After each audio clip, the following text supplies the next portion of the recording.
ভেবেছি তার থেকে অনেক অনেক অনেক বেশি ভালো সাজিয়েছে। আমি ভীষণ খুশি হয়েছি। আর নেক্সট টাইম কিন্তু আমি তোমার কাছেই সাজবো।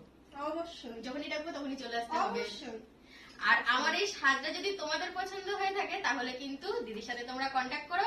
দিদি আমাকে যেমন যত্ন সহকারে সাজিয়েছে, সময় নিয়ে, ভালোবাসা দিয়ে, তোমাদেরকেও কিন্তু তোমাদের বাড়িতে পৌঁছে গিয়ে সেরকম ভাবে তোমাদেরকে সাজিয়ে দেবে। আর আমার এই সাজটা ভালো লাগলে কিন্তু অবশ্যই দিদির সাথে কন্ট্যাক্ট করবে। তো বললাম না, খুব ওরই সুন্দর লাগছে। ঠিক আছে? আমি নিজে সুন্দর নই, কিন্তু দিদির হাতের গুণে আমাকে সুন্দর লাগছে সেটা আমি বুঝতে পারছি। অবশ্যই সুন্দর, ছোট্ট বড় মুখ খুবই সুন্দর, তোমার মুখ মিষ্টি। প্রশংসা করছে তো। অবশ্যই করা মুখ, কিন্তু খুব সুন্দর, কিন্তু এখন দারুণ লাগছে।